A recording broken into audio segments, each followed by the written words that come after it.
Hey everyone.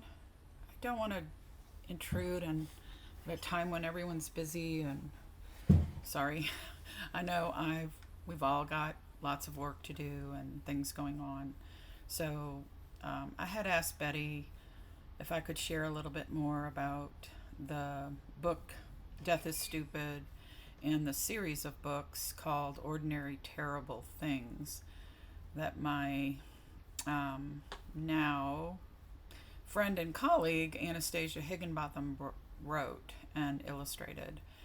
And I've been in conversation with her for several years now, actually, and we were writing articles and we've done some work with teachers in virtual sessions about how to use the books. And what we primarily find is they are written for childhood versus children.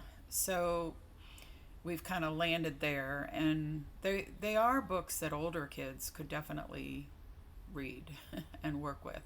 However, probably not books that you would want to not use in collaboration with even older children because of what Anastasia calls tough topics. And I'm not going to go into a lot of detail about what she and I have done in our conversations and the article we're writing and all of that.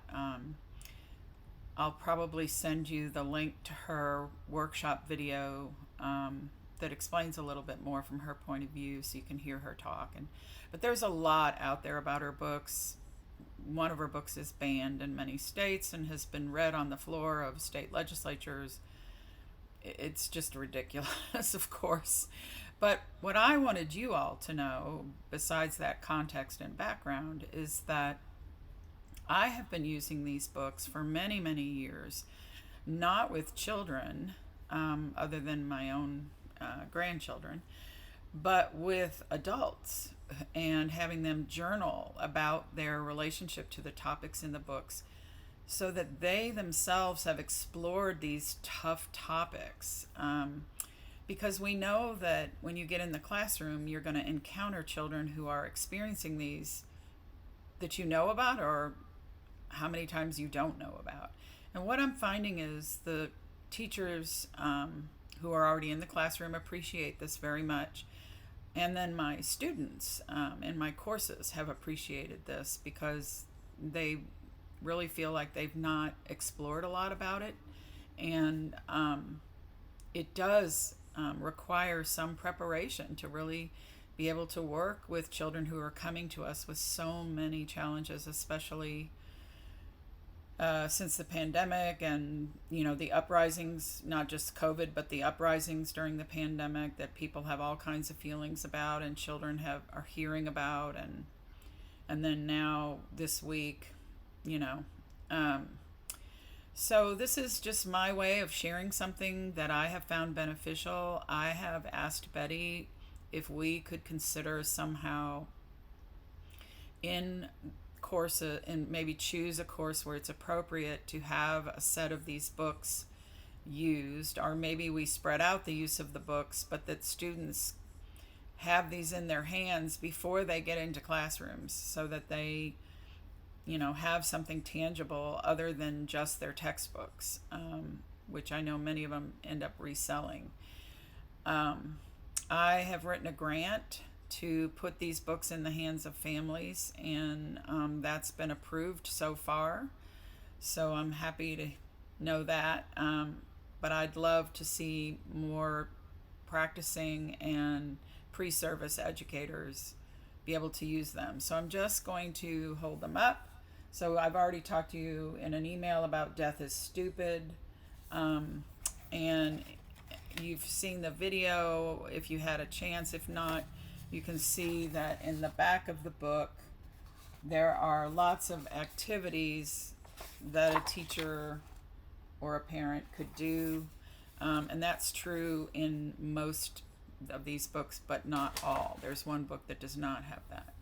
So that's the book about the relationship to death. And we all understand that death is happening everywhere. And this book was actually during COVID, was provided as a PDF at no charge to anyone who wanted it because of COVID. So um, it's been used a lot with that in mind.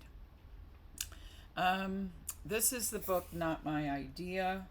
This is a book about the relationship of white teachers to racism, or white. It's really written for anyone who's white, but I use it to help teachers who are white understand their relationship to racism.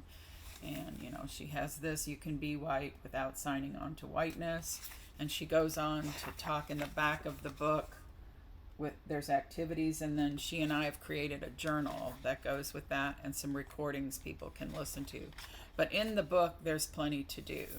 So that's a book in the series. This is the most recent book in the series, You Ruined It. This is a very, very sensitive topic. It's the relationship of a young girl to sexual assault by a family member. So this is a very, very deeply sensitive topic. I have used it, but with preparation, and I've really laid the groundwork for you can opt out if this is too sensitive for you. So this one, as I very much believe in and stand by, because I think as teachers we need to be prepared for her. So not to make light of the subject, but we all know that that's out there, and I think educating ourselves and understanding ourselves, how we feel about it, what thoughts we might have about it. There's a lot of great approach in the book that's really different than the usual way of dealing with the topic. This one, Divorce is the Worst, is written from the child's point of view, and again has things in the back that kids can do to help themselves. So I love using that one, and my guidance students last semester in the fall loved that book and used it in class and created all kinds of ways they would use it, not just with families who were divorcing, but with just to help engage parents in understanding what children's view of marriage is, partnerships, etc. So they came up with all kinds of great stuff. This one, Tell Me About Sex, Grandma, is really about boundaries and how children can set boundaries about their bodies. What teachers have told me about that one is that they love it because even though they may not use it in the classroom, it helped them gain some really good insights into how to help children set boundaries and what kind of language to use around that removes the sexuality piece, because they felt they didn't want to have that conversation in a classroom, but they did want to have a conversation about body boundaries. So I thought that was really useful. And this one is called What You Don't Know. This is a wonderful book about a little boy who identifies as being gay, and he has a conversation with Jesus in this book. It's really great, where Jesus tells him, well, of course I love you.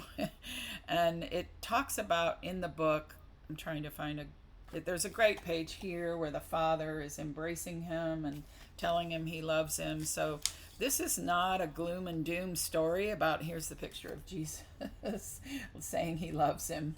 But it's not a gloom and doom story about being coming out. It's about how his family loves him, how he figures out who his people are.